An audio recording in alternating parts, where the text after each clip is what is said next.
Alors, c'est très simple. Notre partenariat a débuté en 2014, donc je pense au tout début effectivement du démarrage de 4P Pharma. Donc, nous avons rencontré Revital dans le cadre d'un salon professionnel au mois de décembre 2014, salon qui s'appelle Biofit.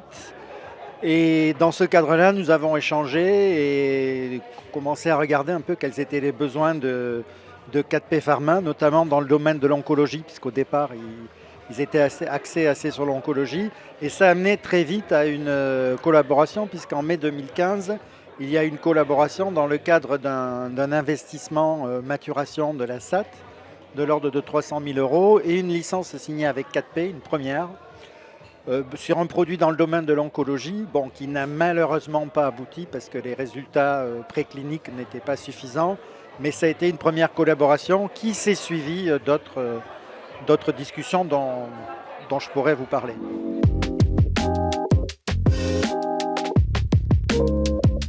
Le principe des SAT, c'est de favoriser le développement économique des entreprises au travers des innovations technologiques qui sont issues de la recherche académique. Et donc notre mission, c'est effectivement d'aller dans les laboratoires, de regarder, d'expertiser les résultats pour voir les produits qui pourraient bénéficier à l'industrie. Donc ça, c'est ce qu'on appelle du techno-push.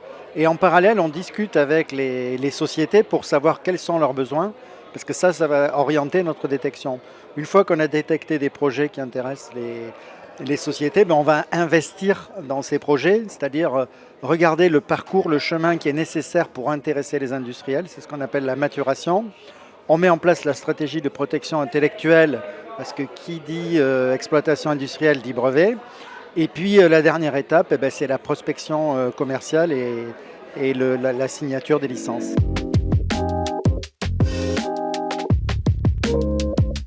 Quand on développe une technologie, notamment dans le domaine des applications thérapeutiques, on cherche très vite à avoir le partenaire industriel dans la boucle.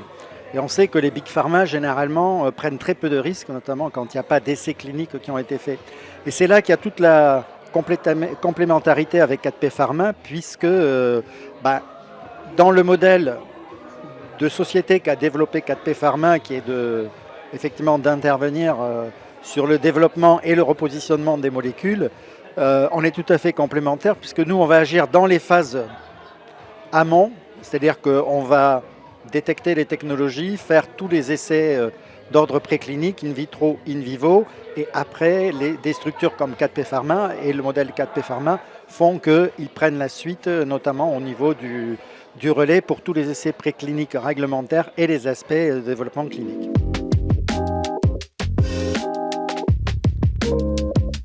L'un des accomplissements les plus marquants, c'est le projet qui a été à l'origine de la création de 4Living Biotech, puisque avec Revital, on parlait depuis un certain temps du repositionnement du Plérixafor dans les pathologies respiratoires, et notamment dans le cadre de la BPCO. Il est arrivé en 2020 le Covid, et très vite on s'est rendu compte qu'il pouvait y avoir des applications intéressantes au Covid, et aujourd'hui de manière plus large sur l'ensemble des pathologies inflammatoires chroniques.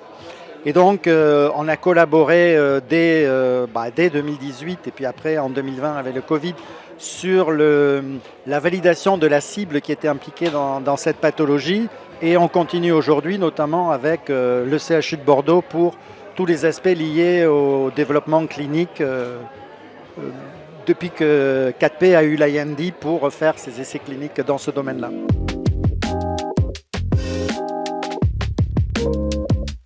On souhaite longue vie à 4P Pharma, 10 ans de plus et encore, et puis beaucoup de succès à venir, parce qu'il y a déjà pas mal de choses qui sont faites, et je tiens moi tout particulièrement à remercier Revital de tout ce travail et de toute cette collaboration depuis ces années, parce que nous les SAT, on a besoin de structures comme 4P Pharma pour nous accompagner, notamment sur le repositionnement des molécules